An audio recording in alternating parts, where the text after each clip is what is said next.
Welcome to a dream edition of ARG Presents. I'm your good buddy, your good pal, your dream boy, Amigo Aaron, joined by everyone's personal nightmare. I give you the BRENT.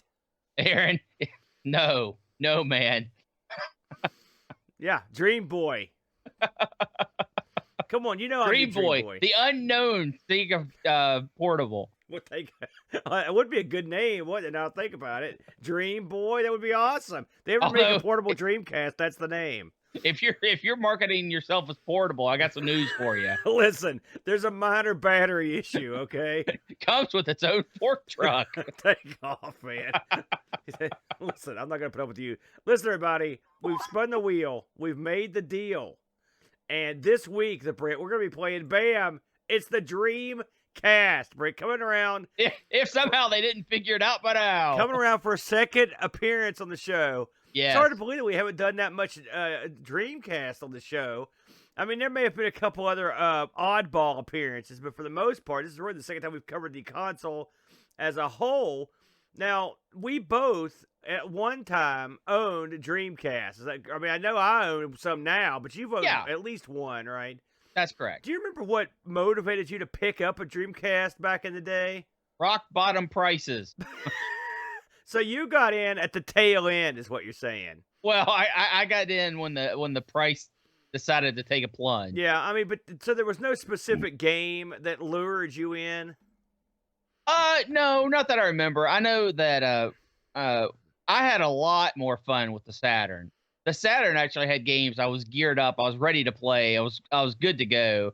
On Dreamcast, I think probably my most played game in terms of hours logged was Seaman, the one where you talk to the little I know that virtual creature. Yeah.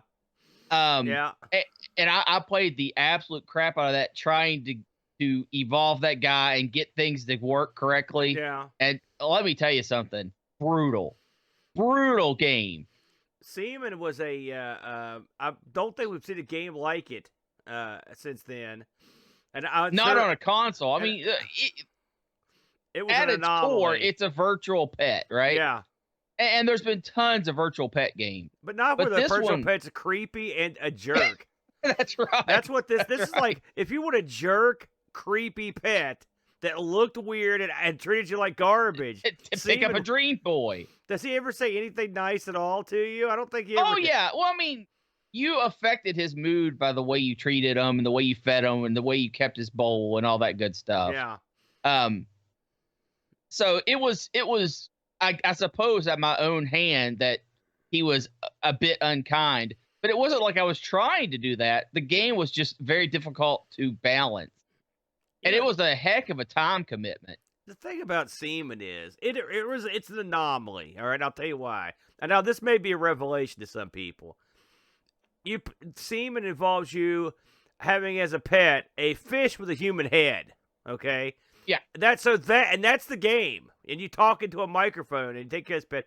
That right there is weird enough. But then they had the guts to call it Seaman, which that is another like. How did this game make it to market with the premise and the name that it did? It's amazing to me that it did. And you know, the funny thing, I was telling Britt before the show, I was like, we're going to talk about the top selling games for the I would say Amiga, for the dadgum Dreamcast. So get this. This surprised me since we're talking about it. Seaman was in the top 10 best-selling games on the Dreamcast. Did you know that? Oh, yeah. Yeah, it's because of its uniqueness. No, that's not good enough. There are tons of unique games. I don't know why this sold so much. I can only assume people were like, listen, you got to see this. I'm going to buy this for Billy. You know. Also, you have to remember, this is not a game you could pick up secondhand unless the secondhand included, the microphone. Because the microphone was a big deal, and I don't remember there being third-party microphones for the Dreamcast at the time. Do you have a Dreamcast right now? No. Okay, I've got a couple. Yeah, I'm pretty sure you have mine. And I don't have a microphone. Which is funny because I do own. I think this might be yours too, but I've got Seaman, the actual disc. Yeah, I'm sure it is mine. So, listen, while we're on the subject, just for fun, I thought we'd go down through some of these games before we start to show off proper. And I want to get your opinion on these if you played them at all. You know, I look at these top 10 numbers; they're not that good, if I'm honest.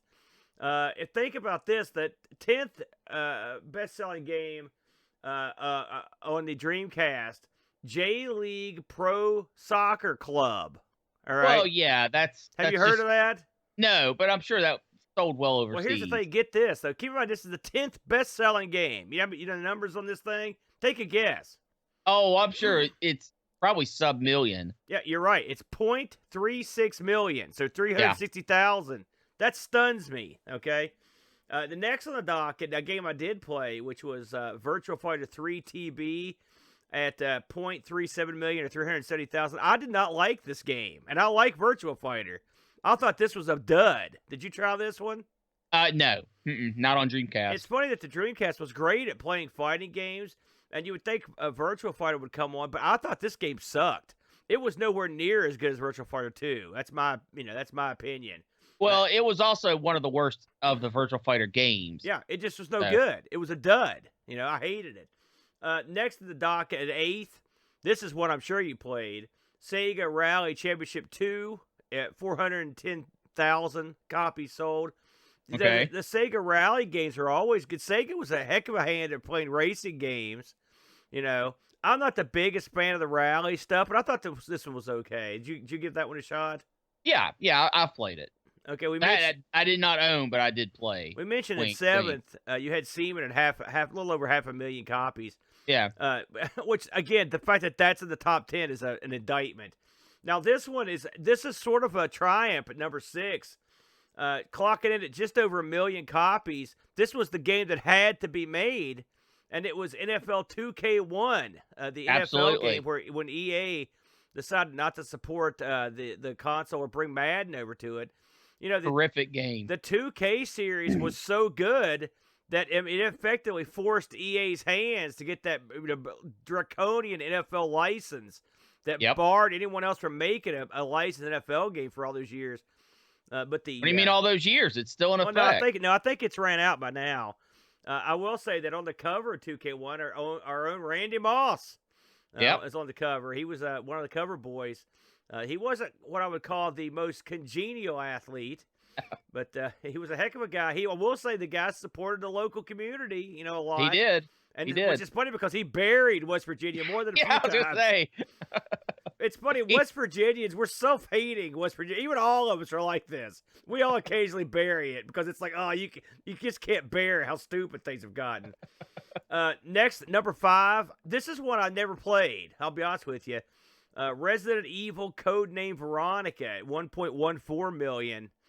You ever do the Resident Evil Veronica? I have played a lot of Resident Evil games, but not many, if any, of the offshoots. Not Veronica, for example. Here's one that this is an indictment of the Dreamcast right here, actually. At number 4, selling only 1.18 million copies. And keeping in mind all the money they spent this and all the time, it's the old Shenmue, Brent. Yeah, well, yeah. They spent it all on this game. Tons and tons of money. And that was what they came up with, the 1.18 million copies sold, that's a drop in the bucket. Well, that was okay. That's breaking a million, even back in the day, was pretty good. Yeah, but that's still for what they spent on it. Like, they took a huge bath.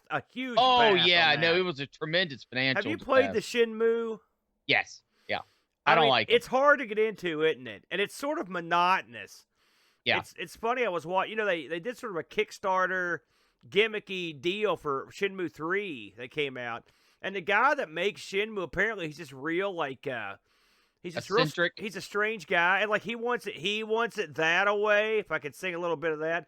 And so when they made the new Shenmue, despite the fact that it came out a decade later, whatever, he wouldn't change hardly anything. It's still got the same cruddy inventory system. It's got a lot of the same stuff, because that's the way he wanted it. He wasn't going to change it. So, and it was sort of noted as not. It's polarizing. Let's put it that way. Number 3. NFL 2K. This is which is 1.2 million. So actually, there wasn't a lot of fallout between the first and second ones. That one also had Randy Moss on the cover. Second, now this is a perennial favorite on the Dreamcast. When you think of the Dreamcast, this is one of the first games that comes up. Crazy Taxi. Sure. 1.81 million. You know, this was an arcade port. Did you ever play this in the arcade before you saw the Dreamcast version? Heck yeah. I yeah. I saw Absolutely. it after, but I don't think I ever played it beforehand. In the arcade, I thought this was pretty fun, but not like, you know, it wasn't the best thing I ever saw. But when you took it home, they did such a good job porting it over that it did quite well. You know, plus we all know the yeah, the start of it when you get in there, you get the Offspring going. Good game, but it's not what I would call the deepest game. And then the top-selling game, Brent. Can you guess the top-selling game? Want to give it a shot? Well, I mean, there's a few that you haven't named yet that I'm surprised aren't on there. Yeah. Knights, Soul Calibur. None of those didn't make it. Neither one of them made it. I was surprised about that, too. Daytona. It has to be Daytona, then. It's not. At number one, selling 2.42 million copies, which means this thing literally was, you know, this thing was by far, I mean, this thing was almost, it was over 500,000 up on the previous game. Sonic Adventure, number one. Sonic game. Wow. People had to have Sonic in their life. I have played this. I think it's a pretty decent game. I mean, it's okay, but it's nothing like it's nothing like the 2D Sonics. You know what? I questioned that list. You questioned the list. Well, feel free to. Because there's a few games that I mean, maybe they weren't including things like pack-in games, which if they didn't, that's fine. Well, those aren't sold games, so technically. Well, the funny thing is what I find fascinating about that. That's the reason I wanted to bring it up, is that the top-selling game on that system sold 2.42 million copies. Like, if you compare that to the competition, I mean, a game that sold that many copies on another system would be considered a hit. But it would not be considered a breakaway, like, ultra hit. You know what I'm saying? No, that's not true. It depends on, you have to dial it back to the year that we're talking about. You know, games have become so much more mainstream that now when you sell 1 million copies, you kind of break even. And on some series, selling 1 million copies is abysmal. It's a huge loss. You know, your Call of Duties, your GTAs, that sort of thing. To put it in perspective, if you look at the PS2 list, of which the Dreamcast is a contemporary, okay, the top-selling game was Grand Theft Auto San Andreas. San Antonio. San Antonio. That's what they'll talk about. Anyway, that one, keep in mind, the top Dreamcast gave 2-some million copies. San Andreas sold 17.33 million copies. You're comparing apples and oranges. Well, I'm just saying, I'm looking at the top 10 list here, and the top Sonic wouldn't have made the top. Let's see how when it would click in here. You'd be talking about it would be behind stuff like WWE SmackDown. It would be way down the list here in the 40s or 50s. So that's what I'm just saying. Okay, here's the other thing you have to keep in mind. How many PS2s were sold? All of them. Everyone owned a PS2. I guess what I'm saying is the Dreamcast was an abysmal failure. I guess. And now, with that mentioned, let's cover the Dreamcast. You know, we kind of know that because the Dream Boy never got released. That's true. Well, I'm sitting right here. Well, so, Brent, now we could pick any happily contained. We could pick any game we wanted from the what I would call it a pretty decent library of the Dreamcast. It's not like they didn't make any good games, but they made tons. Absolutely. We picked two completely different games. I'll let you lead the dance. What was your game this week, my friend?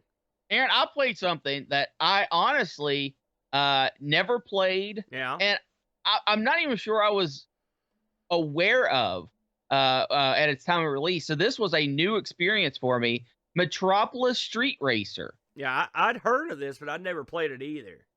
Yeah, I was flipping through games. I said, you know what? I want to play a racing game. And I was flipping through, and of course there are tons of good Dreamcast racers. And I saw Metropolis Street Racer, and the preview I watched had a country song playing. And the country song was so over the top stupid. I was like, okay, this is it. The radio this is what I'm going to pick. Are rough, yes. I was hoping you'd get to those. So I grabbed it and popped it in and started playing it, and holy cow, what a game. So let's run down this for a little bit, Aaron.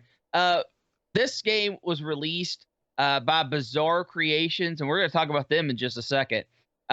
In Europe, this actually got a Europe release before it got a North American release, and did not get a Japanese release, even though one of the feature cities in it is Tokyo. I noticed that. That is, and of all the things, a Japanese racing game, a racing game not getting a Japanese release, that struck me as odd because this is an easy game to translate. I don't agree with that. So in Europe, it released November 2000. In North America, it released January of 2001. But real quick, I want to talk about Bizarre Creations, the people who made this game. Do you know the name that Bizarre Creations started as before they became Bizarre Creations? Stop me but did they develop on the Amiga? Yes, they did. Okay, there you go. I knew that much, but I don't know the name off the top of my head. Okay, they were originally Raising Hell Software. That sucks. That game. No, not the game developer. No, I'm talking about the develop. That name is no good. So they started back on the old C64, and they had Combat Crazy, and then on the Amiga and Atari ST and Sega Mega Drive, they did the Killing Game Show. That's it, yes. And they also released Wiz and Liz for the Amiga and Sega. Pretty good game. So Sega actually approached them because they heard that they were doing a Formula One racer for the PlayStation. And they were like, well, crap, the Dreamcast needs a racing game, and we don't want these guys making a bunch of PlayStation games. So let's try to kill two birds with one stone. We'll yoink them up and have them start working on a driving game for the Dreamcast. So Bizarre Creations agreed. They said, yep, well, we're ready. Let's see what we can do. Because Sega offered them more freedom. They were doing F1 games on the PlayStation, and they'd done a couple of them, actually. And they were looking to do something different. So Sega tried to steal from the competition, gave these guys some more freedom, and brought them over to the Dreamcast. There was one thing that Sega wouldn't let them keep, and that was their name. They said, Raising Hell, not going to work. You have to change your name if you want to come work for us. And they eventually said, you know what? This is a huge opportunity. Let's do it, and became Bizarre Creations.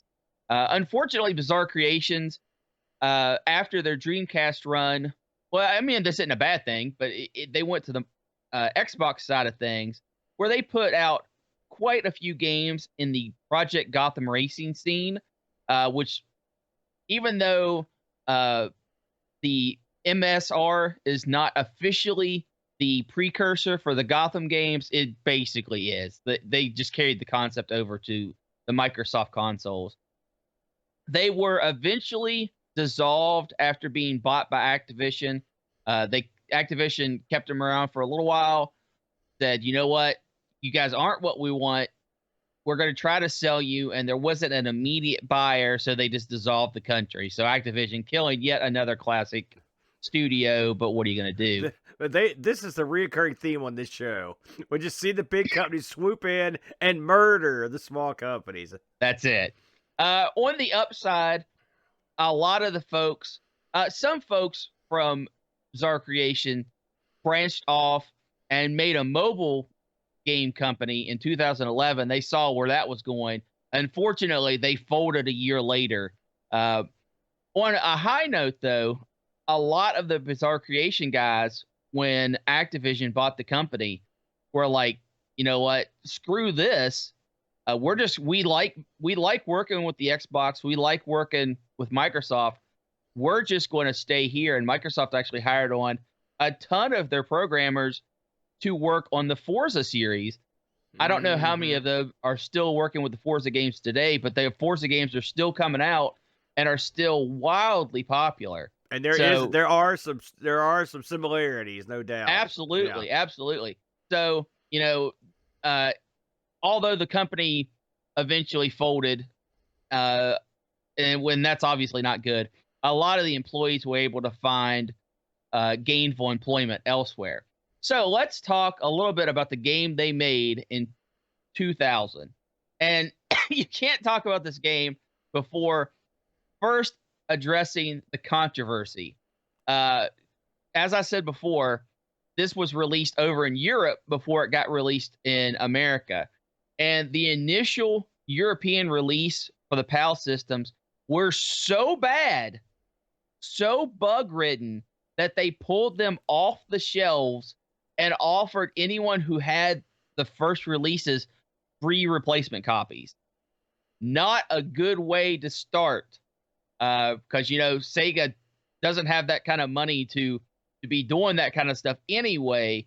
The company blamed Sega because the Sega was doing QA control, and Bizarre Creation said, listen, we fixed every single bug that you told us about. And of course, Sega was like, well, yeah, but some of these bugs were so glaring, we shouldn't have had to tell you about it. So right off the bat, a bit of a rocky start for MSR. But the game as a whole did finally get updated releases, because I know, you know, this was before there was patching on games. Once you press the disc, that was it. It went out the door, and it had to either sink or swim on its own. So what did MSR bring to the table that was so revolutionary? Quite a bit. Quite a bit. Very first thing, of course, this is a racing game, and it has you traveling down streets in major cities. Now, the courses are all enclosed. You get, of course, the classic concrete barriers with arrows pointing what direction you're supposed to go around the circuit. But this had 3 major cities kind of mapped out in it. And of course, it didn't cover the entire cities, but it covered a large map portion. And the team at MSR tried really hard to get the details of where they were mapping out perfect. They sent individuals or teams to these locations, made maps, took thousands of pictures, and tried to get as much detail into the game as they could. The places they went were San Francisco, London, and Tokyo. So those are the 3 major cities that all of these courses take place in. And like I said before, it's not the entire city, of course, but it's a large splot of it.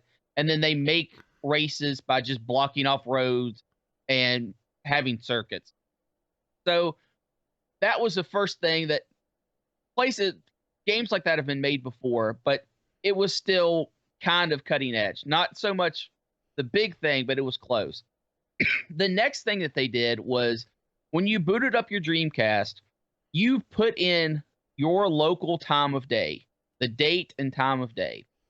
And the reason why this was so important and so stressed when you first turn up the game is it had you driving in the appropriate time of day depending on what course you were in. So, for example, let's say you lived in San Francisco and it was 8 in the morning.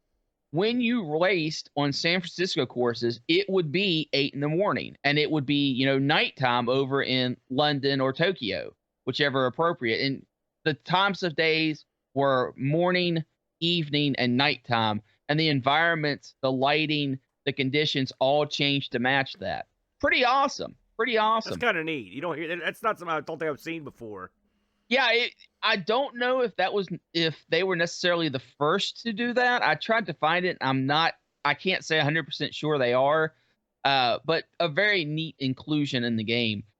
And they also had tons of weather effects. I mean, it's basically sunny or rain, but the levels of rain that they had where it had just rained, so it wasn't currently raining, but the ground was wet, a light drizzle, a medium rain, and then an absolute massive downpour. And these do affect how your cars handle and drive. They also had layers of fog, the intensity of fog. And for example, driving in the rain, in the fog, in Tokyo at night was almost a painful experience, because the tracks in Tokyo are so narrow. It really, really adds to the challenge, as opposed to if you race them in the daytime.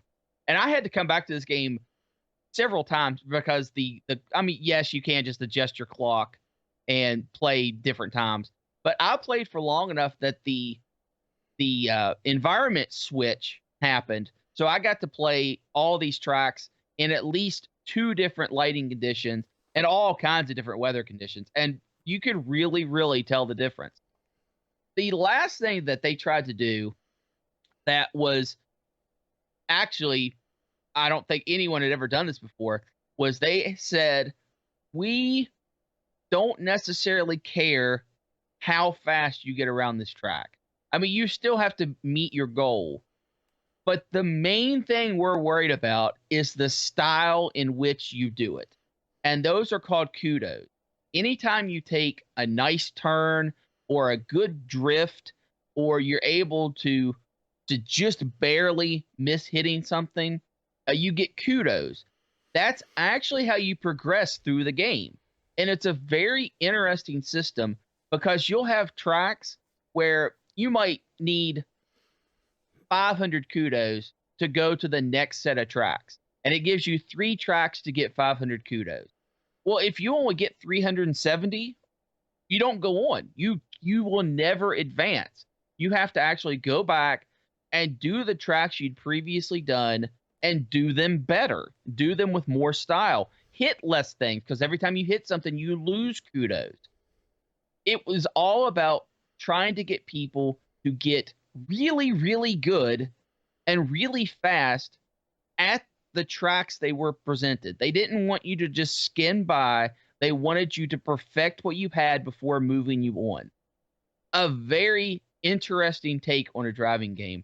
And it's one of those things. So let's say on track 2, you got 400 kudos and it's your favorite track and you love doing it. But then you race it the next time, you have a really bad time, or maybe you just quit out of the track.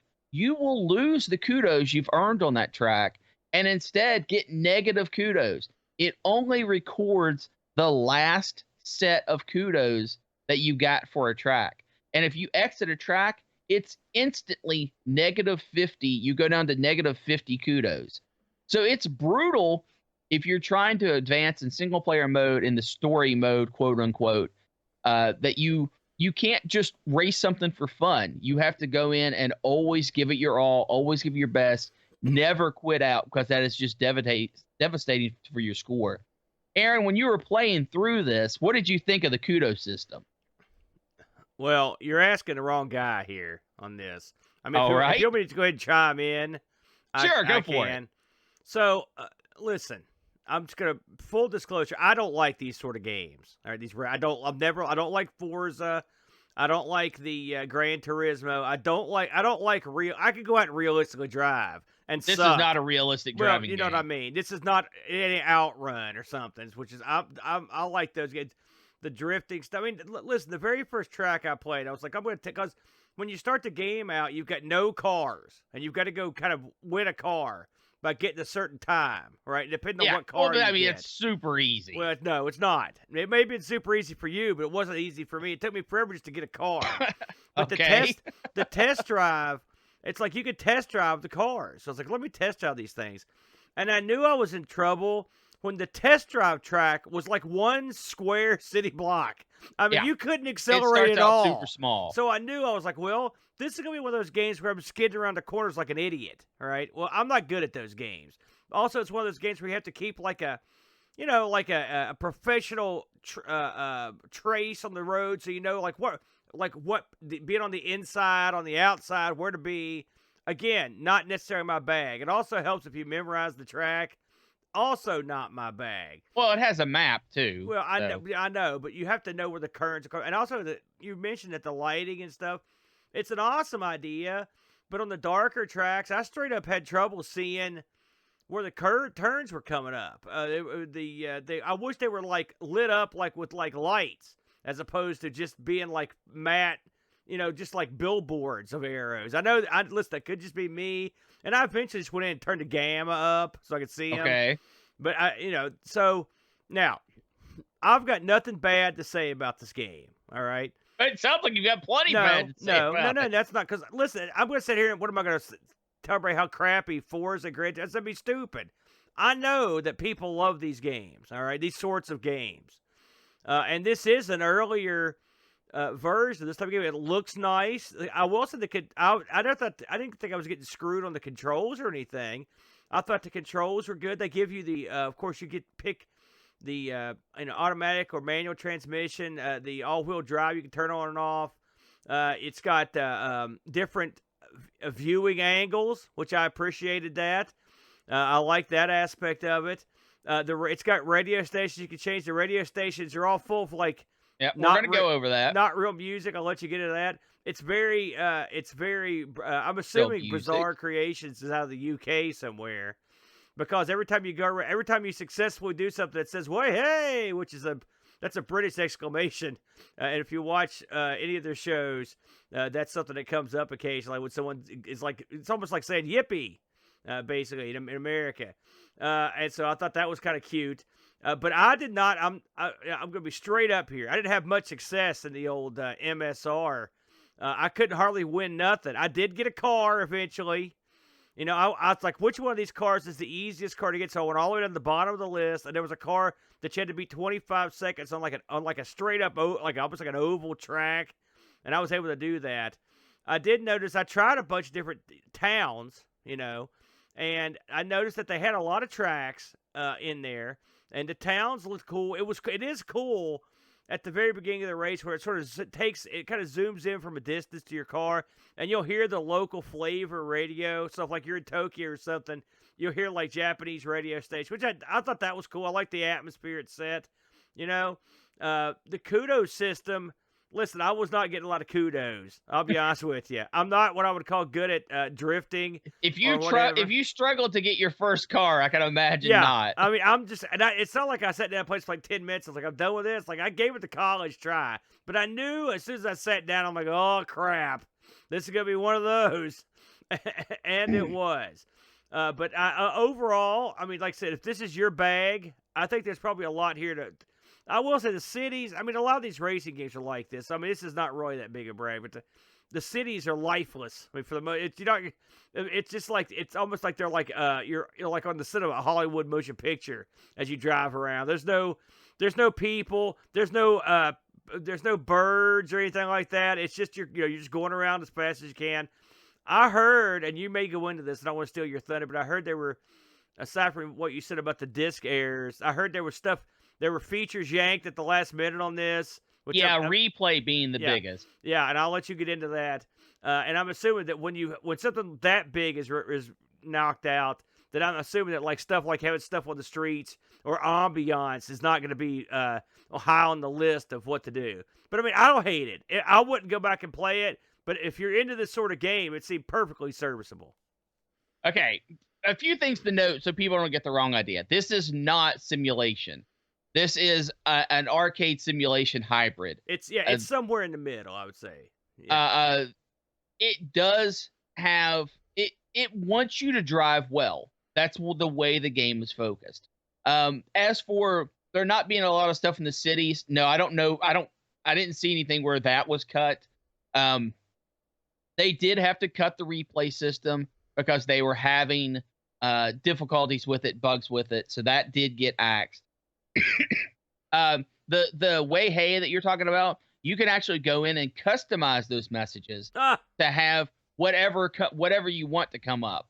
So if you want to say yeehaw every time you did well, you can. I don't know, way hey is not too bad. I kind of like that. This did have one line functionality, but it wasn't where you were racing against other individuals. It was download Ghost. It was where you could have leaderboards, that sort of thing. And of course, all that's gone. When Sega Net went down, it took this kind of stuff. I heard that online actual play had been in the cards at some point, but I'm assuming that also got yanked. Right. Yeah. Correct. Yeah. Well, I think that was cut pretty early on. I think they kind of saw the writing on the wall in that one.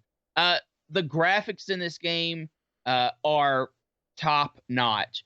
I actually saw some pictures of what was in the game and the way Tokyo looked at the time that it was the game was produced, and the detail in it was incredibly good.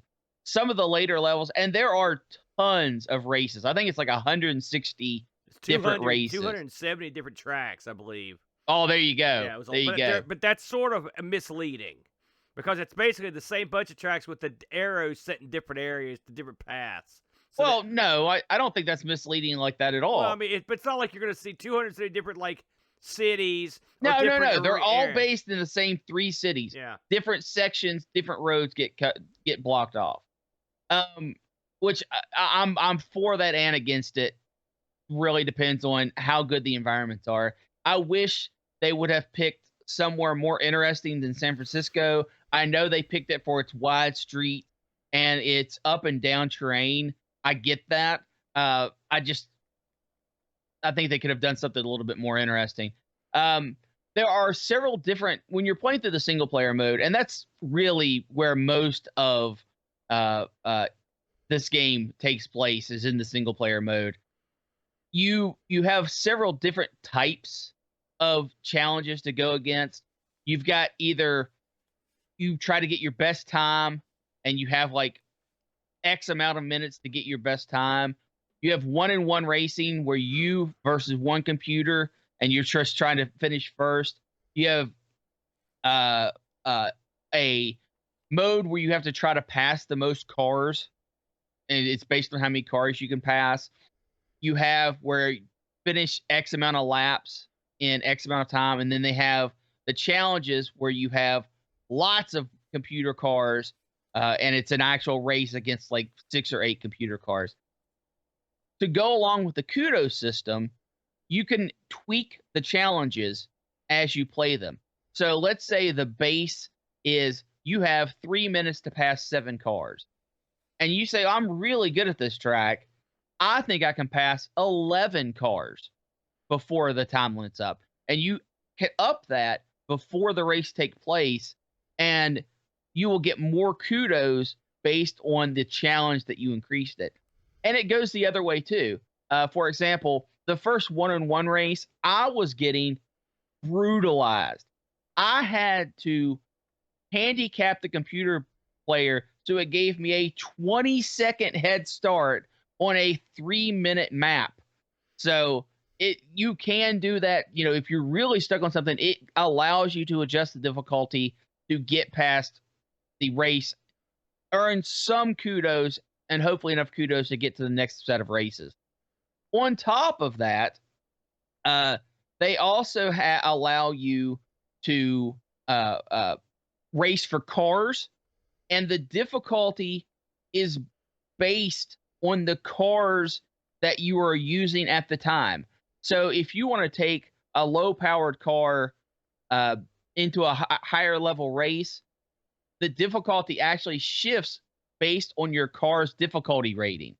It's too complex to get into here, but it's a really nice little tweak that allows you to use some of your older cars for even some of the more advanced races. Last thing to get into, because this game has so much, it's hard to pack everything in. Each area, San Francisco, London, and Tokyo, have their own radio stations, have their own DJ personalities. The Japanese station, the person talked in Japanese the entire time, so I couldn't understand them. But their music was mostly dance beats and techno pops that didn't have lyrics. It was just these, upbeat music tunes. San Francisco had country themes, country song, and the DJ was this country dude and this country woman. London had more of a classical vibe. They had their own advertisement. They had, when I was in San Francisco, they had a rock guy. It changes during the time of day. Oh, I see. Okay. Yeah.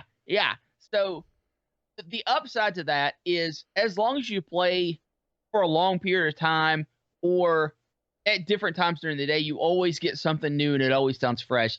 The downside to that is, if you play over and over and over in the same city trying to get a lot of kudos, you get a lot of the repeat stuff. So that kind of sucks. The other problem I really have with the radio stations, I like them. I think they have great vibes. I think they do a really good job on that.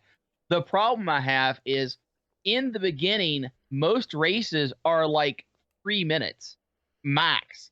So you have the DJ announcing the song, maybe an advertisement plays. All those are good. All those are funny. They're good to listen to. And then you get 1/3 through the song and you're done. And you never hear the end of songs. I actually went onto YouTube and listened to a bunch of the music because I wanted to hear how the songs ended up. And the music is all good. Some of it's campy. Some of it's got a really driving beat that's really nice. It's not like real music, though. Like, it's just some kind of generic. It's not licensed No. music. It's real music. It's just not licensed music. They should have called me up. I could have provided a full soundtrack. No. This game sold approximately 120,000 units, and 100,000 of the units were in the U.S. So did not do well over in Europe. But it was successful enough that they went on to do Project Gotham Racing, I should say, and kind of expanded their craft from there. This game reviewed off the charts. The lowest anyone gave them was a 7 out of 10, and mostly it was 9s across the board, which I can wholeheartedly agree with. I enjoyed my time with this game. I spent a lot of time with it. If this is a game that sounds interesting at all to you, I highly, highly recommend giving it a shot. Dreamcast, only way to play it. I really enjoyed it. I understand if this isn't your type of racing game, no matter how good it is, it's not going to appeal to you. But it appealed to me. Top flight. I really had fun. I sucked at this. I feel bad listening to Brent gush all over because I was so poor at this game that I didn't get to see a lot of stuff. Let's just say my happy saying didn't come up all that often. The dumb saying or the thing that says you're 4 seconds behind your usual time on the lap would come up a lot. But I mean, yeah, I don't have a problem with it. They did try some new stuff. It's a shame that the replays got cut. It's kind of a weird thing too, considering that's been around for so long that didn't make the cut. And it's also unfortunate they didn't get the internet aspects of it to make it more cool. It's cool that you get to race the ghosts. I mean, that's something. But yeah, this can be had. The PAL version of this, even you would think since it's rarer, it would be a little bit higher price tag. But no, you can get it for $17-18 complete. Yeah. And the North American release you can get for around the $30 range, a little bit less if you want just the disc. So yeah, had a lot of fun with this, Aaron. What did the Discord folks have to say about this one? Yes, we did get a review of this one from our good buddy Pajako. Pajako writes, "Now it's a pretty competent console racing. I'll get it, but definitely a game of its time. The controls are tight. The graphics and audio are excellent. There are a fairly good range of cars available, and the models were pretty good. However, the progression through the level are quite messy. And I got to the point where I seemingly couldn't progress past the first 3 training races. I didn't know what to do next. Trying to earn more kudos would apparently endanger current kudos and progress, which seemed unfair.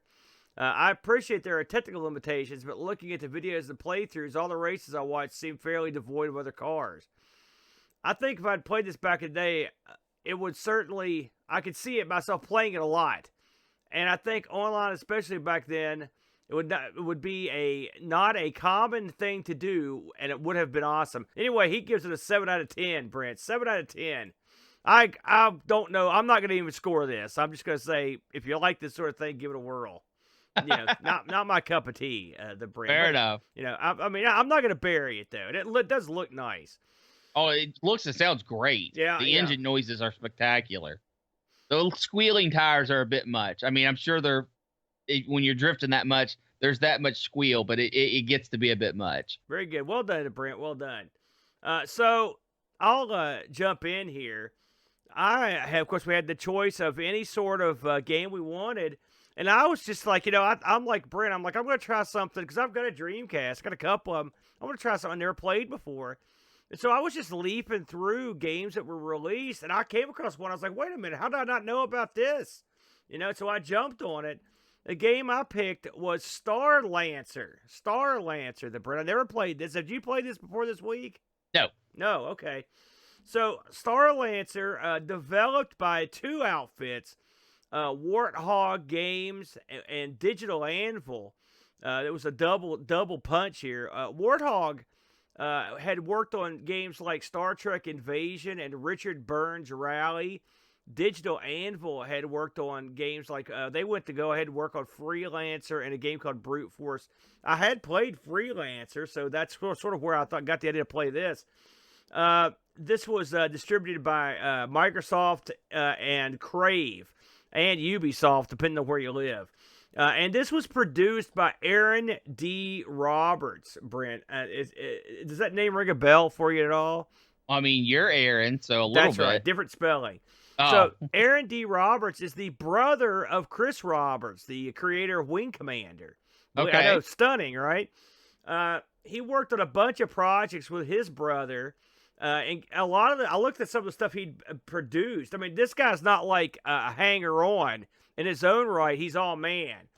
He worked on. He was he was producing or associate producer for Wing Commander Privateer, Strike Commander, Privateer 2, Conquest Frontier Wars, Lego Star Wars, which that's a good one. Lord of the Rings, Aragon's Quest, and Lego City Undercover. And he got design credits for Wing Commander 1 and 2, and of course StarLancer, and he got an engineering/programming credit for Super Wing Commander 1994. I think that was the Super Nintendo spin up of it. So this is it's neat that he sort of worked with his brother on these games. Now we could never do that. That would be one bad game if me and you were trying to team up on it, and it would not be of the quality of it would not be good. I can't imagine. It certainly wouldn't be realistic racing. I know that much. Well, maybe half of them would be that. And then the other half would be people going around the track shooting the realistic races with a gun. I mentioned that two outfits worked on this. It was Warthog and Digital Anvil. I looked into just to see, because I'd heard of Warthog, but I didn't know what they'd done. They were founded in April of '97 by a bunch of ex-EA employees. And then they came in to basically StarLancer is one of their earlier games. They went on to work on PlayStation stuff, and eventually, get this, you're going to love this, but eventually it was acquired by Tiger Telematics and became part of the Gizmondo, if you could believe that. That didn't go too good. And Not a fitting end. Gizmondo went bankrupt, and so some of the guys from Warthog teamed up with some of the guys from Digital Anvil to create embryonic studios. So that you were talking about these companies coming and going. There's another one for you right there. The Windows release was in March of 2000. So the Dreamcast release was late in 2000. So all this crap aside, let's get to the nitty gritty here, the Brent. What do you do in this game? Well, in the tradition of your big star epics, your star battle epics, the beginning of this game starts off with a bang. You're privy to this intergalactic peace conference. There's a treaty preparing to be signed at Fort Kennedy. Okay, now this is. I'm just going to get into this. You've got two forces here coming together to sign this treaty. Okay, you've got the Alliance. The Alliance has got America, Australia, France, Spain, Italy, Japan, and British and Germany. That's your alliance. So you know who's in the coalition. Russia, China, and the Middle Eastern interests, they're called. Okay? So you can see where this is going to go. The coalition turns heel at the conference. They backstab everybody, and they blow the crap out of the fleets. In the process, they pretty much kill off a couple countries' fleets entirely. The Italian and French fleets both get smashed, all right? Although they do sort of come back in splinter form. And so at that point, you come out and are put up in space, and now you're one of the guys flying to try to take down the coalition and get the alliance back in shape. So remember that. It's the alliance against the coalition. Now, I want to touch base with you on this before I get too far into it. This is another one of these games. Now, politically, all that aside, It seems. Why do we always have to? Do we always have to vilify the Soviet Russians? It seems like that once again the Russians, the Chinese. I mean, has anyone ever thought to themselves, maybe that's why they're irritated all the time because they get cast as the heels all the time. And here the Russians are again. When you see the opening of this, it's like Ivan and Nikita Koloff from the old NWA wrestling days.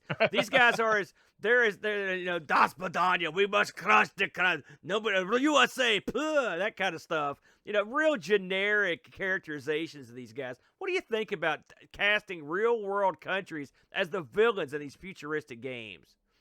It doesn't bother you? No, Oh, I mean. Someone's got to be evil, and I mean, America's been evil in plenty of these games. Like what? America does tons of evil stuff. I didn't say that, but what? Name me a game where we're evil and the Russians are nobly fighting to put us down. Why can't name one. Why would you have a game like that targeted to an American audience? Listen, it just irritates me. This is the audience of the world. You don't think they had Dreamcast in Russia and China? Come on, they did. They didn't have the sales number that America did. Well, I will. That didn't affect the game. This is a far more cry to the capitalist side of gaming as opposed to the political side. So you think in Russia they release games where we're evil and they're kicking the crap out of us? Absolutely. I may look into that sometime. That might be an interesting feature somewhere down the line. So. If you've ever played a Wing Commander game, that a game like StarLancer should be... Oh, go ahead. In fact, we've played games where America is the bad guys and Japan is the good guys. And depending on where the game was released, the roles were reversed. Where you're bombing the aircraft carriers, it's a single screen game. You fly and you can loop around. Yeah, but in that one was from Japan, and you fought the Japanese. No. The one I'm thinking of, Wings of Fury. Wings of Fury. Yeah. Thank you, Pixels. Yeah, in the Japanese release of that, you play as the Japanese fighting the Americans. In fact, if you go back to our ARG about that game, you'll get my feelings on that, and it does feel weird. Well, it feels very weird. Playing the other country, blowing up your own country. I'm just saying, I was instantly irritated by the plot of this game. I don't know, it just strikes me as odd. Or not that odd, but just typical. So what are you doing this? If you've played Wing Commander, this should be pretty common ground for you as you jump into your various ships to go out and fight the bad guys on this. If you've played Wing Commander, you recall that you've got the scenes where you starts off as a pilot, and you could go to the bar and the barracks and all this stuff. This isn't quite like that. This is more of a bang-bang operation, consoleized, if you will, to get to the action a little bit quicker.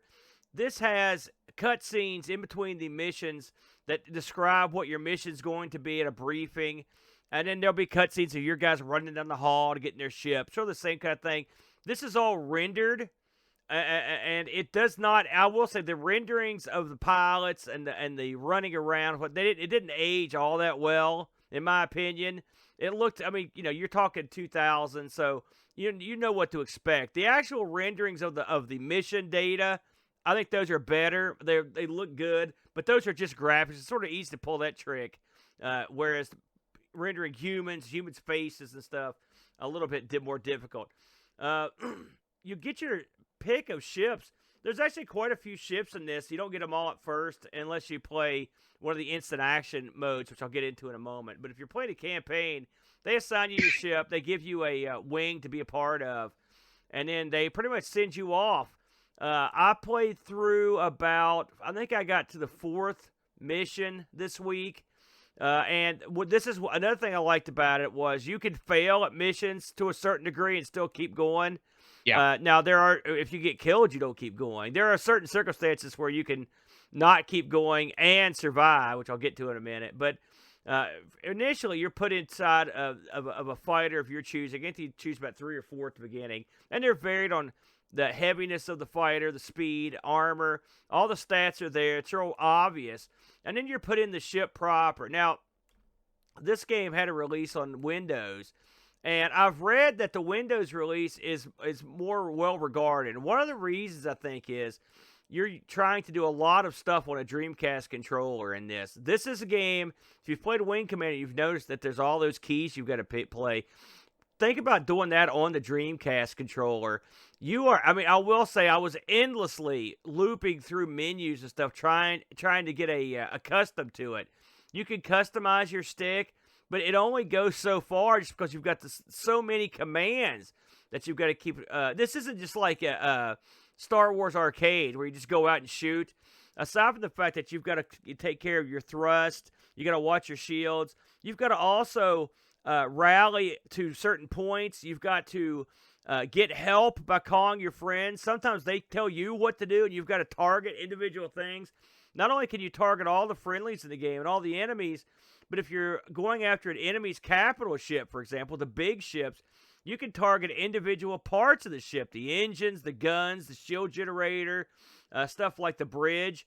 And so, which is cool. It's cool that it's got that much depth, but also you've got multiple weapons to fire, and you can fire them in multiple ways. So this can be a daunting task when you get started. Even after playing this, Brent, for a few days, I was still struggling to come to grips with all the controls that were presented to me. Now, with that said, the heads-up display in this is quite good. You've got a great, the way it's rendered is sort of like a virtual heads-up display, which is, you would think something like this would be going on in the future, that gives you your shields and your speed right in front of you. And then underneath that, you've got like a three-dimensional rotating map that changes so you can tell altitudes and positions of friendlies and enemies. You've also got a shot of your ship and its power rating and shields. And you also got what you're fighting. And occasionally you'll get a little video that pops up in the corner when you're talking to a friendly. Or sometimes the bad guys will give you like a bad mouth here, or give you like a death signal before they go. Always. Yeah. They always do. And they do. Well, we'll get to that. And it keeps track of the number of kills you get, your amount of thrust you've got, stuff like that. So, I mean, there's a lot going on. I found the heads-up display, though, to be pretty good. When you're attacking an enemy and you've got him in your sights, aside from the ability to track him visually, it even gives you a firing solution based on the enemy's flight pattern and where you need to fire to hit him, which is really cool. I really like that aspect of it because normally games don't have that. You would think that in a future fighter they would put a firing solution point up there so you can kind of track it, and it feels real natural. The ships moved. I think they moved quite well, very silky smooth ships. You can roll, pitch just like you would expect if you, of course, you had to hit the buttons for it. And then when you encounter these enemies, it's not just wave after wave of enemies in the campaign mode. These are specific missions that are designed, and they're in multiple legs.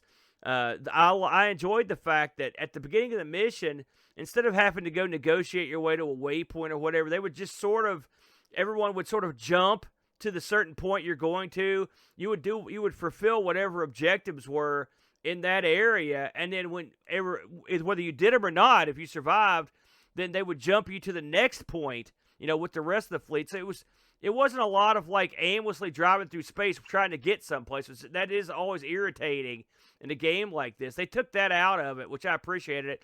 They'll also land you when you get to the carrier, which I like. They also launch you, so you don't have to worry about running into the side of the craft or whatever. I always hated that crap, Brent. We had to do that. So it's funny, in some ways they've dumbed the game down to make it a lot simpler. In some ways it's mostly controller-wise. It's still pretty complicated. The first couple missions, the first mission you go on is basically a kill mission and then a little bit of protection.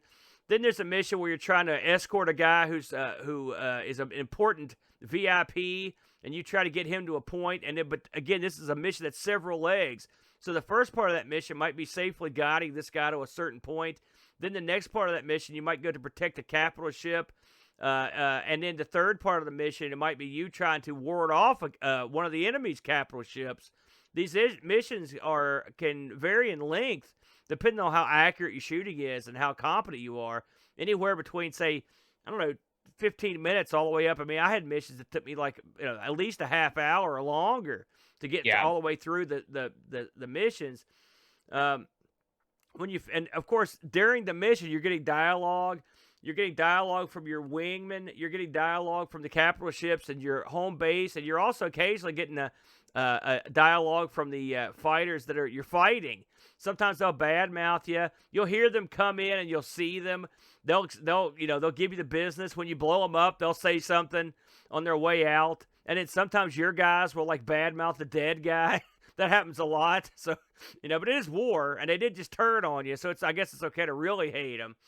And so that was neat. So it makes you feel like there's a living battlefield going on as opposed to just you driving around, because you can hear stuff going on in the background. Sometimes your wingman will call for help.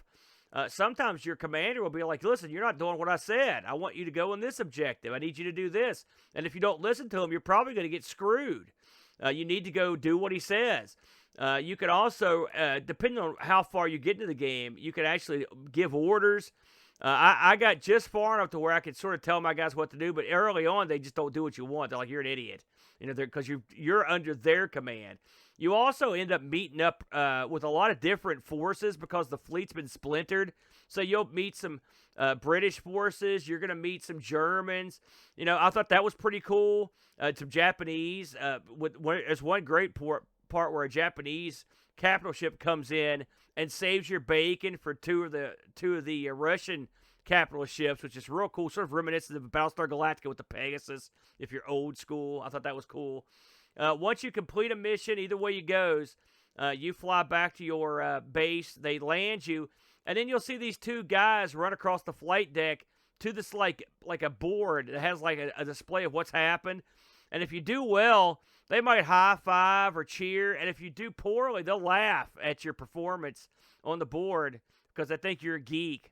And then you get a post-mission briefing where your commander will say, listen, you did okay here, this wasn't that good, this guy got killed, whatever. It kind of tells you how you did, what you did right, and what you did wrong. And then pretty much you're instantly whisked to the next meeting. This is the way this game went. One thing I did like is after the mission briefing, the end mission briefing, you get a kill list, like a kill board. It reminded me of Wings, where it shows you all the kills that all the commanders had, and you can see where you rank. And then while you're on that screen, the news is playing all the different things that are going on in the overall battle. So you're getting all sorts of information about different battles. Things that you guys are doing well at, things that you're doing poorly at. It reminded me a lot of like a Babylon 5, where they use the news on that show quite a bit to try to give things scope and show you how broad the battle was. So they do try to give you a little bit of action right there to kind of tell you what's going on and make it feel like this is a huge battle, because it is. These are multiple skirmishes across a wide swath of space. Involving all these different nations and their ships. I enjoyed the game, with the exception of the controls. Brent, I'd like to hear what you thought about it. This is a great atmosphere for a game. Yeah. Even though you kind of hated on it in the beginning, it does really well at explaining why you're going into the action you're going into. And it stresses that you are all volunteers at the very beginning of the game. Well, they pull in everyone, even people that were retired. They're like, get in here. That's what I'm saying. Yeah. The issue I have is I have two issues. One is a minor issue, and then one is a pretty big one. The minor issue is every time you kill someone, having the little kill cam come up, I hate it. I hate that. That's a holdover from the old Wing Commander, and plus you heard the same things a million times. It was worse than the DJs times 10. I agree. It was off-putting. Yeah. It was off-putting. And I can't imagine playing through the entire game and having those same clips play over and over. That's one of those things that doesn't even make sense. Why would the last radio broadcast someone makes right before they die go to you? That kind of, it always drove me crazy. Sometimes they will say, like, somebody avenge me. So you can sort of see that, you know. No, it's all done. I know it gets old. If they had like 100 of those to play, it'd be one thing. But they got like 4. So yeah, I agree. And you blow up a lot of ships. Yeah. So, but now onto the major gripe. This is a game that, even if it was designed for the Dreamcast, is made for the PC. Yeah. There are just not enough buttons and controls. It needs a flight stick instead of a digital or an analog stick. It needs thrusters. It needs, it needs more stuff for your hands to be able to do. The graphics in this game are fine. The cutscene graphics are a little rough. I mean, they're aging. Yeah, they are. Can you play this on the Dreamcast? Yes, sure. But when there's the PC option out there and it's the exact same game, it's cleaned up a little bit. It actually adds a few other cutscenes and whatnot. Yeah, a few other the multiplayer's better. Yeah. Things to get you into the game more. It's tough to recommend this for Dreamcast. It's tough when the alternative is out there. That said, is this good for Dreamcast? Absolutely. Yeah. The controls in this are smooth. They feel good. It's just you don't have the control, the depth that you want to have. Me, I have a very extensive Elite Dangerous background. I'm used to that kind of control schemes where you've got your flight sticks and your thrusters and your, all on your hands, and you can do everything individually. And I mean, Elite Dangerous has hundreds of buttons. So even it's overwhelming for PC. But when you have all those controls and you're putting them down to the Dreamcast controller, it's very tough. They do an okay job at it. They have a lot of menus within menus based on the digital pad that you use. I can't even imagine trying to issue commands to the rest of your wings going through that digital pad system while you're trying to fight and dogfight and stuff as well. The other issue I have, there are some scenarios, and I don't have a huge issue with this because if you fail them, it's not like you lose. You just don't get it. You get reprimanded a little bit. They have situations where enemies will spawn, immediately start shooting a fleet you're supposed to be protecting. And if you aren't prepared, if you aren't in the right position, you're going to lose some ships that you're supposed to protect. That's when you have to instantly understand and be able to access your targeting, because there are in fact, just like the second mission in, you're coming up against torpedo ships that you have to not only target them effectively and quickly, but then you'll have to target the torpedoes that they launch and try to can blow them out of the sky if you're quick enough, and otherwise you'll lose ships. You're right, but that But like I said, I don't mind that because that's not a game over scenario for the most part. This is a game, and I kind of wonder if they do that so that you will play through it again and try to do like, oh yeah, I remember that this time. I'm not gonna let that happen. I'm okay with that. Yeah, I'm okay with that. I just think it's a little cheap. It's a little cheap. Well, I don't think it's not bang bang. They generally you get a few seconds before. It's not like it's like instant. Usually you get a cutscene that says, "Oh God, there they are," and then they fire. But I mean, then you've got to again. It all comes down to your ability to target. That way you'll know who to go after. And it would be so much easier. PC have a button that just targets closest torpedo or whatever. Yeah. So all that said, though, I think this had incredible presentation. I think the story is compelling. I actually went and watched YouTube videos far past anywhere I got on this. This looks to be about an 11-hour game. Yeah, it's a long if you just sat down and played it from beginning to end. So the content there is quite a bit. I think the missions are varied just barely enough that they can get away with that kind of length of game. You do a lot of the same types of missions, just flipping through the video that I saw. But I mean, it's space combat. You have to kind of expect that. They do have twist and turn. The story that I watched, very compelling. I'm actually going to see if I can find a supercut of just the story missions because I found it interesting to see how they did and how they transferred, how they went from losing to not necessarily being on top, but being in a better position. I didn't watch those just because I thought I would. In fact, I'm sure I've already got games going, so I'll probably just keep playing this one. Oh, excellent, excellent. Because this is a fun. Like I said, it's not perfect, but it's good for the Dreamcast. It's sort of an epiphany. Yes. In my opinion, this is a game I'm surprised I didn't hear about because it's right up my alley. And again, once you come to grips with the controls, you're okay. Brent is right. The PC version is probably the superior version. But if you've got a Dreamcast and you're willing to sit down and get the controls down, you should be okay. I should mention that aside from the campaign mode, you've got a couple other options. One is called Instant Action. This is pretty fun if you just want to get in there and play. It gives you the full allotment of fighters and armaments. You could go in there and stock up a ship. I like the Wolverine, by the way. These ships really do have a different feel to them, and the weapons are really neat. It's fun to go out there, and these instant actions are like, it's sort of like Outrun. You've got to kill the guys in a certain amount of time, and you'll get bonus time how quickly you kill them to keep going. And eventually you'll get to the point where you run out of time. Like an arcade mode, yeah. There's also an online element, and unlike your game, this was 8-player online action, brother. And the servers, there are private servers still up for this. So you can actually play this online right now and have a good time at it. Now, this I haven't tried yet, but that would be a ton of fun. Your game, when you hit online, you literally can't do anything. It's you're boned. Right. Yeah, but this one you could actually get in there and play, which is cool.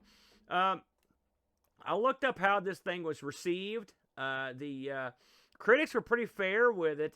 Just to read some of the reviews.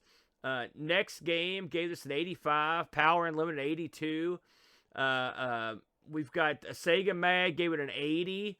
And we've got CVG. It gave this 3 out of 5 stars. That's a little bit low, I think. It was well received, though, and was considered a pretty nice game, but it didn't do all that well. But then again, nothing did all that well, unfortunately, on the Dreamcast.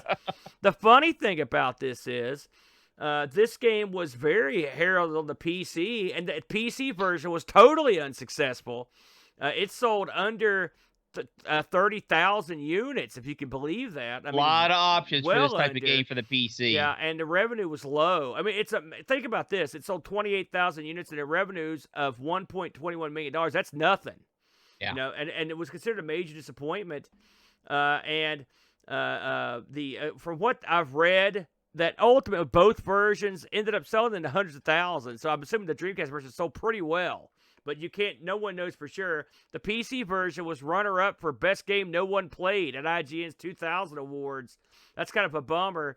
It also was a finalist for the Sci-Fi Simulation of the Year at the GameStop Awards, or GameSpots Awards of 2000, but it lost to MechWarrior 4 Vengeance, which that's a great game too, by the way. So, I mean, that's a tough call. I don't know if I could pick this over that. They're both good.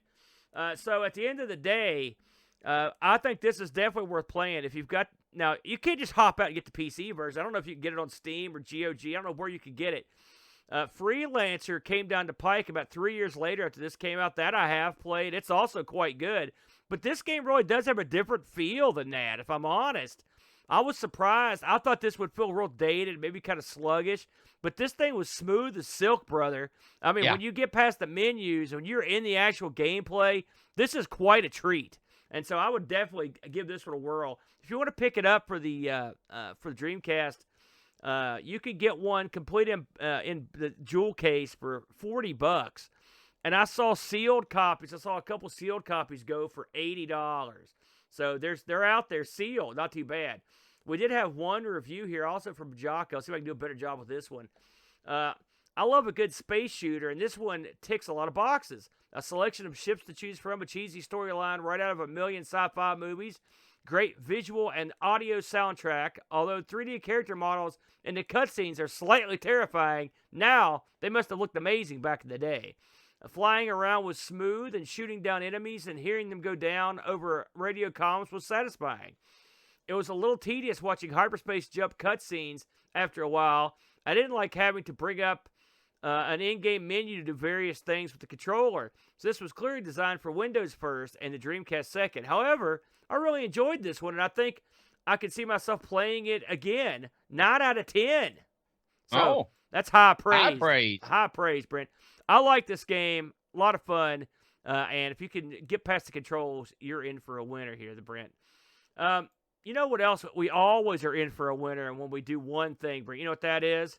What's that? Listen to me sing and spin the wheel. Here we go. Let's spin the wheel then. Let's try that one. So last week we spun our retro rewind piece. So guess what? We only had to put one new piece on the wheel, and I put everyone's favorite on there, 1990s pinball, the Brent. 1990s pinball. That's what the people cry for. More VHS copies, coverage, and more pinball. All right, you have a thought on this week? Give that a few preliminary spins there, Aaron. Are you going to loosen the wheel up a little bit? You need to warm it up a little bit. There we New go. year, we gotta get it feeling good. Here we go, everybody. Huh. And the winner is Oh, I can't tell what that is. sequel games that aren't like the original. This was, I believe that's a Chris Folds piece, that's a isn't Chris it? Folds joint right there. So we're going to be covering sequel games that aren't quite like the original. Do you have a thought on that one, the Brent? I know where I'm looking. I know where I'm going, yeah. You know, I will say there are tons of options there. Everything Absolutely. from arcade games all the way into the PC and the console scene. It's funny how many games start off one way and then go in a completely different direction. Sometimes with brilliant results, and sometimes with hideous results that kill the series. Yep. We sort of kind of touched on this topic a couple months ago with another one of the things we spun up, where we ended up picking some games that had different sequels. So this should be a lot of fun. Do we want to set any? Do you want to set any rules for this, or are we going to go wide open next week? No VCR game. Okay, Action Max it is then. Did that come out on beta? We can do beta, right? Listen, before we take it to the house here, just a couple items on the docket, Brent. This is episode, I believe this is episode 198. Is that right, Yes. Brent? And so tell the people what happens here in a couple episodes. Tell me, too. We'll be on episode 200. That's right. What's the big deal? What is the big deal? That's I don't know, man. It's going to be a huge show is what you meant to say, you okay. idiot. It's going to be a huge show with all sorts of crazy things going on. Who'd have thunk it, Brent? 200 episodes. I've managed to put up with you for about 180 of those, I think. 100, something like that. I can't remember when Boat left and you came in, but it was right around there. It's been a long haul. I believe 16 is when the transition happened. It's funny if you go back and watch the journey of ARG. It's been a journey of moderate highs and dizzying lows with production levels that have been, well, they vary greatly.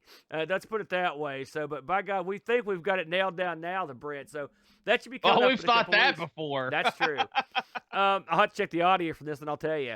I also want to mention, the Brent, that coming up January 29th, it will be happening as the International Computer Club reconvenes once again for all sorts of fun and excitement, the Brent. I'm looking forward to the old ICC this time around. If you are a member of the Discord, I strongly urge you to head over to the ICC International Computer Club area, and there's a sign-up sheet there. Sign up and present us. The floor is yours. Every one of these International Computer Clubs has been bigger than the last one, and the last one was pretty large, the Brent. One of the biggest things we've ever done on the channel, and we had a good time. We had like, for example, the last time we've gotten everything from 3D printing tips, virtual movie poster setups, to programming tips on the ZX Spectrum, book reviews, and everything in between. You never know what you're going to get on ICC, but I don't know until I look at what's happening that day, because it's always some kind of crazy stuff. So if that sounds interesting to you, please head over to the Discord and check it out. And if you are not a member of the Discord, or you just want to watch the show, it will be streaming on Twitch. I believe the start time If I'm not mistaken, Brent, I believe it was like 4 p.m. on that, if I'm not mistaken. So I'll go back and check that. I'm pretty Probably sure. something you want to check on that one, Yeah. Aaron. And we'll go hours and hours. It's going to be a long show. That's Eastern Standard Time, by the way. So that's International Computer Club. Brent, we've talked about International Computer Club. We talked about the 200 show. Are we missing anything at all? No. There it is. Because you said I wasn't allowed to talk about Boat Fest anymore. You could briefly talk about it. Boat Fest. Woo! There it is. More announcements forthcoming with the Boat Fest. So, next week, Brent, we will be playing games that had radically different sequels. And until then, I bid you a fond adieu. Thanks for joining us today. We really hope you enjoyed the show. Special thank you to Duncan Styles for our vector style graphics and Bartbit for our amazing music. Would you like to help keep ARG spinning? You can do so at patreon.com/ARGpresents. Just like these fine folks. Rollo, Olaf Hope, Terry Howard, Gary Heather, John Schaller, The Slow Norris, Frodo and L, Chris Foles, Mitsuyama, Jason Warnes, Rob Black O'Hara, Andy Craig, Andy Jones, Kevin Bean, Pachaco 6502, Anthony Jarvis, Steve Rasmussen, Bernhard Lucas, Dave Velociraptor, Graham W. Vetke, Raushi, Mr. B, David Terrence, Super Tech Boy, Oram, Sundown, Texas Foosballer, Air Shack, Retroalgy, John Dykeman, Jerry Dennington, Z9K9, and Mario Ramey. They all have access to our Discord channel and their names put and called out in the credits. Why don't you? If you have an idea for a wheel piece, you can email us at argpresents@mail.com. Be sure to visit our sponsor, RetroRewind.ca, and use promo code ARG10 to get 10% off your order. We film live every Sunday, 10 a.m. EDT. Hope to see you there.